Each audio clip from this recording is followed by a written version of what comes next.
Hello, welcome to CLSP Politics. Sean Briscoe speaking. So, we're talking about Florida.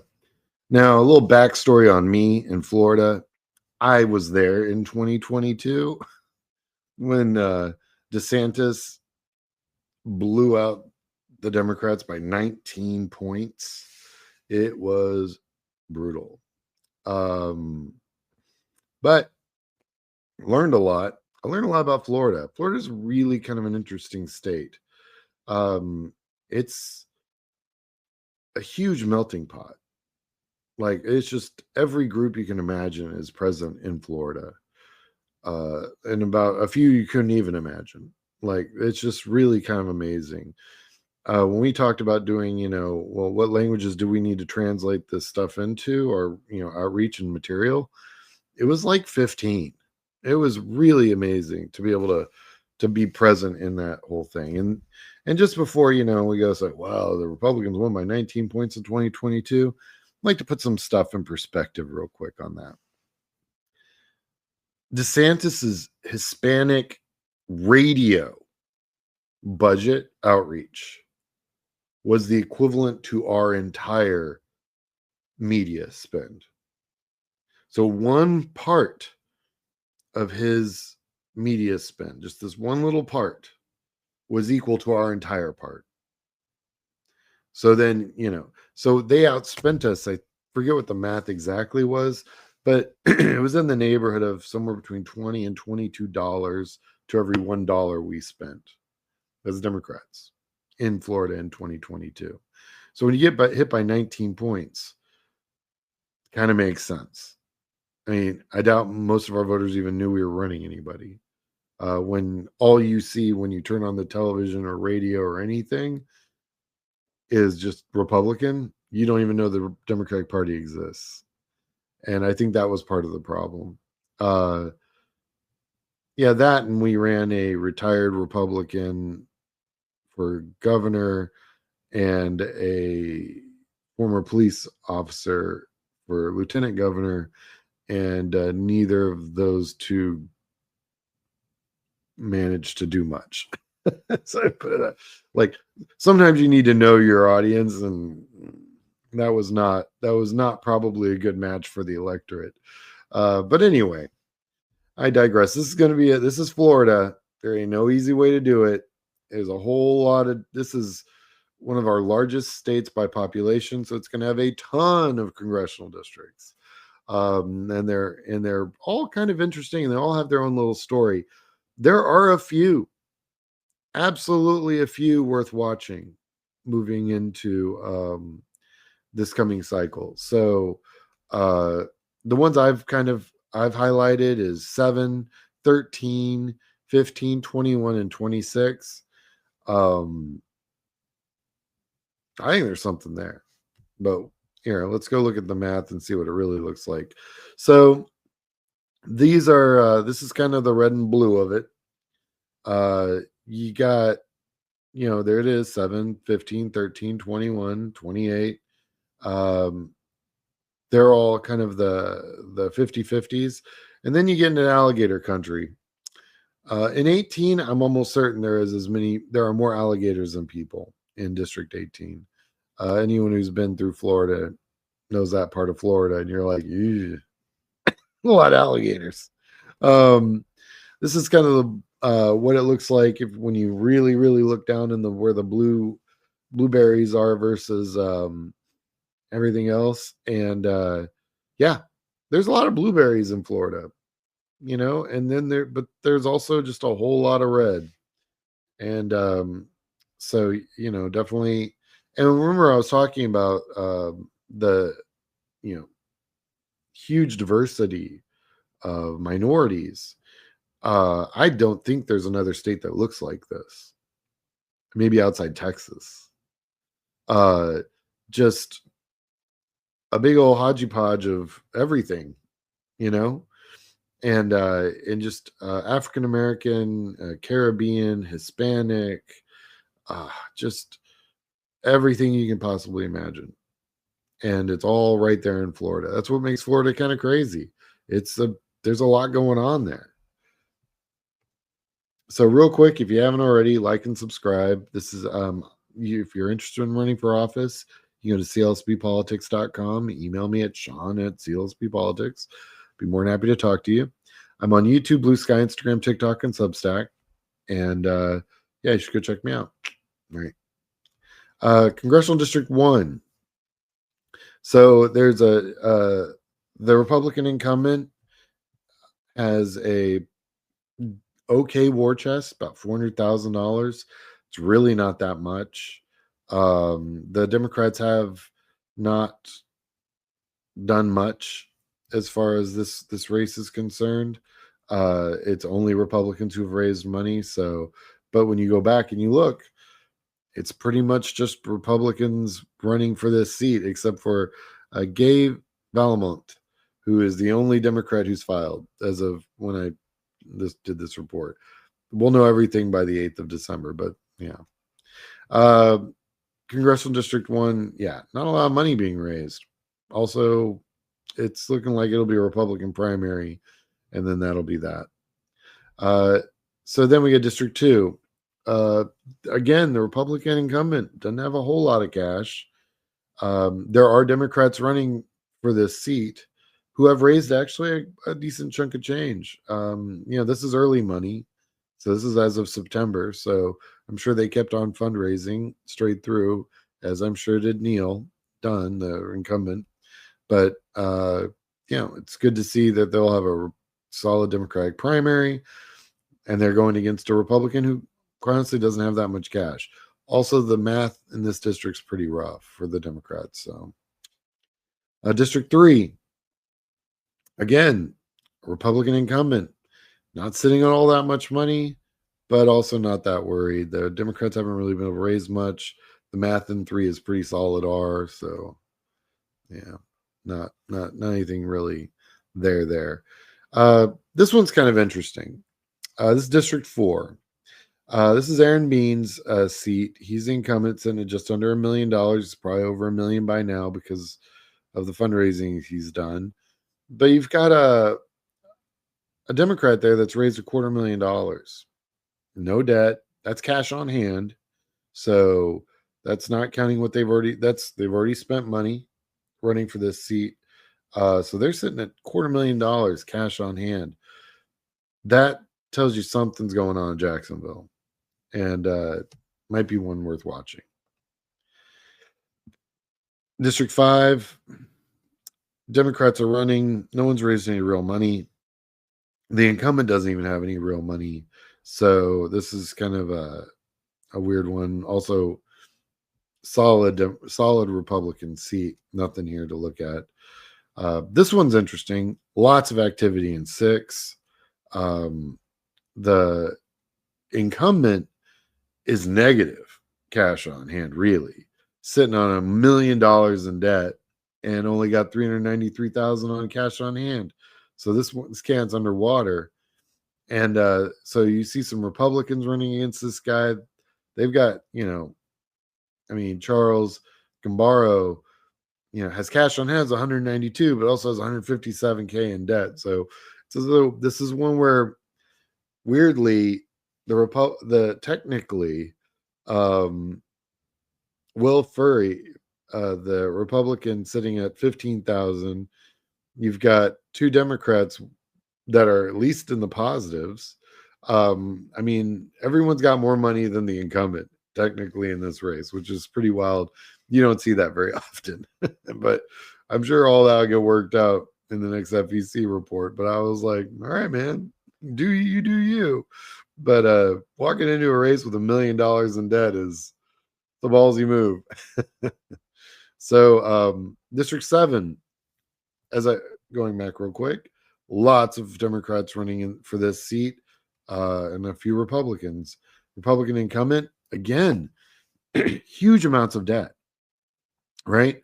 Millions of dollars in debt, hardly anything cash on hand, which means that these Democrats, technically, Noah Woodman is leading the pack as far as fundraising goes in this district, in District 7. That's why I think 7's kind of an interesting race. So, right? It's a close margin race. You've got an incumbent with a ton of debt, $2 million in debt. It's probably the most in debt I've seen in any of these races. So really kind of interesting. District 8. Yeah, not a lot going on here. So Democrat hasn't really raised much. Republican sitting on $1 million almost, probably $1 million by now. That seems pretty legit. District 9, a little bit more interesting. And again, an incumbent with Democrat incumbent, not a lot of cash. You've got a Republican who is self-funding huge amounts, $4 million. And this one was a real what is going on here for District 9.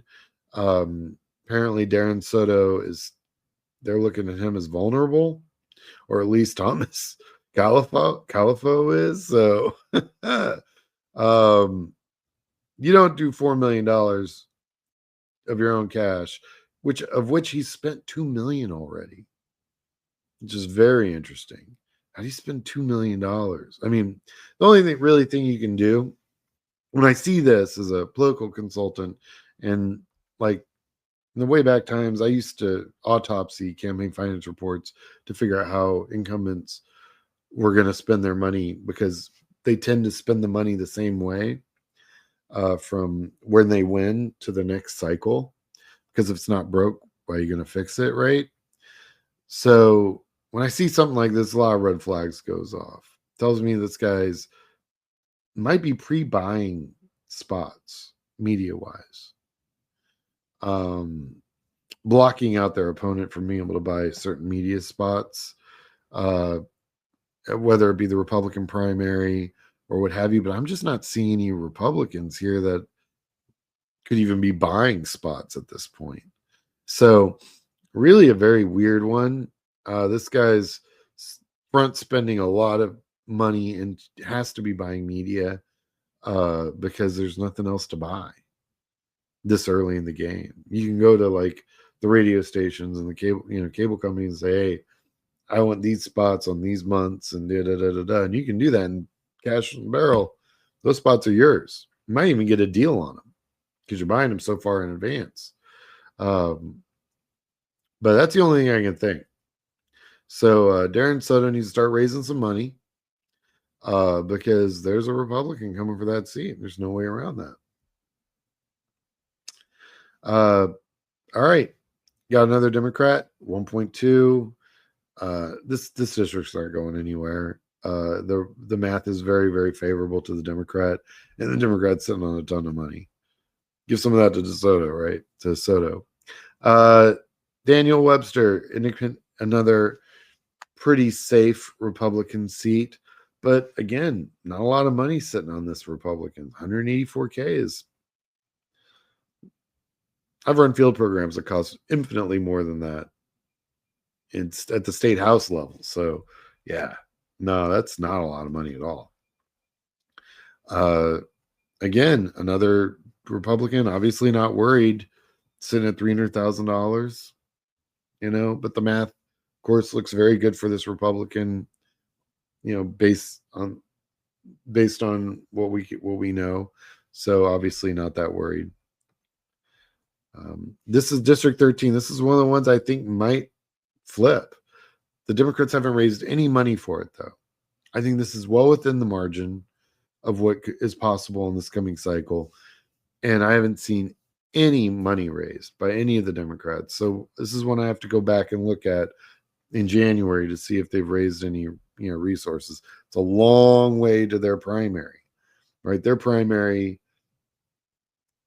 is only really a couple months before the general, so it's a long way off. So these Democrats have lots of time to raise some money, but I mean, I think this seat has some math to it. Congressional District 14, not going anywhere. Tampa's going to be blue. It's not seeing anything super alarming in this district. District 15, Republican incumbent sitting on plenty of cash. You've got one Democrat who's raised some decent money, 154K as of September is good. It's very good. And this is definitely one that I think has the potential to flip. So if Darren McCauley can keeping on, keep up with the fundraising and really start, get out in the suburbs, hit some doors, really do some real metric work, I think it's possible. Vern, the Republican, I just don't see this going anywhere. One Democrat has raised a bit of money, but not really. When you look at the debt, they're obviously self-funding. But maybe they see something. Never disrespect knowledge of candidates on the ground. They can see stuff that you can't see at the national level. You can't see through FEC reports. All politics is local. And in Florida, that's like capital underline exclamation points to infinity. Politics is local. So local, it's insane. District 17 is a weird one. Look at that. Technically, the Democrat sitting at $972 has more money overall than the Republican incumbent because it's sitting at 3 times the debt they have cash on hand. Some of these seats are just bizarre. It's a safe Republican seat, but you've just got a Republican incumbent who's underwater. This is by far the most of all the states I've looked at. Florida has more Republicans underwater as far as their campaign finance goes of any other state I've looked at, period. So District 19, just a big old lot of stuff going on here. So you have one Democrat who's raised, Howard Sapp, who's raised $3,000 or has $3,000 cash on hand. Raised a little bit more than that, but not much. And then you've got just,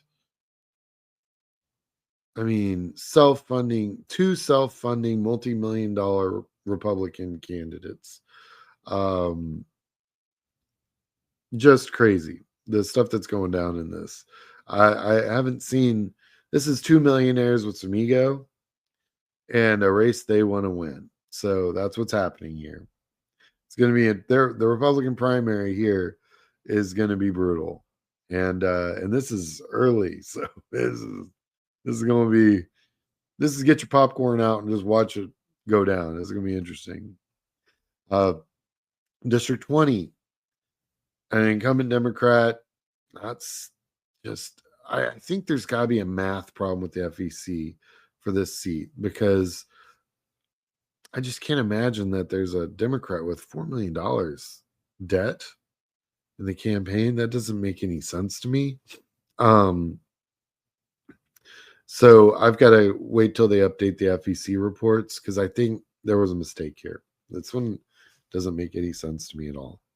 I don't know why a campaign would do this to themselves. I don't know. All right. District 21, one of the ones I think can flip. Again, very little Democratic. You've got Democrats raise $500,000, which is solid. And then you've got an incumbent in there with 2.2. I think the math here is interesting. I think this is one of the ones that I think can flip. And this is one I'm coming back to for sure. Florida, Democrats sitting good. No Republicans really raising any real money outside self-funding. Nothing to worry about too much here. It's a good, safe Democratic seat. I think this one's not going anywhere this cycle. Congressional District 23, also very safe. You've got an incumbent with good money, and then there's some Republicans that have raised some real money here, but the math says should be fine.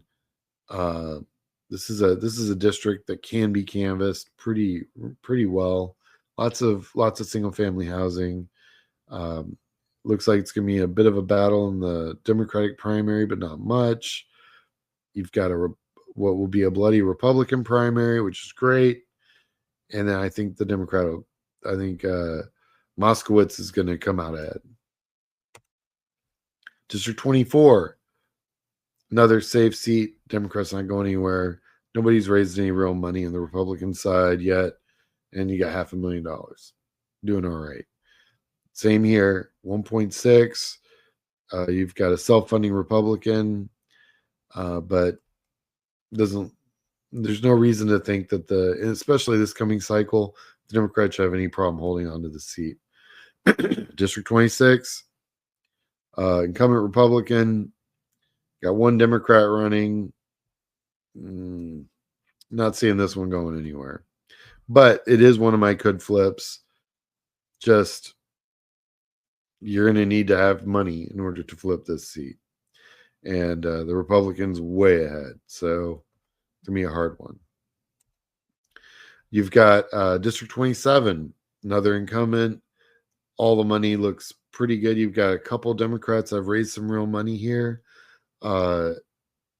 It's anybody's guess. I think this one's on the edge. If we see what we're seeing in these special elections boil over into the general, one of these Democrats could possibly win, whoever gets through the primary. And but the Republicans got money in Florida. That does help. 28. Another one can flip. Phil seeing it, raise some money, self-funded quite a bit. And the Republican doesn't have much. So this is one that I'm also watching. Well, just wanted to say thank you for watching. Like and subscribe. You can find me at clsppolitics.com and YouTube, Blue Sky, Instagram, TikTok, Substack.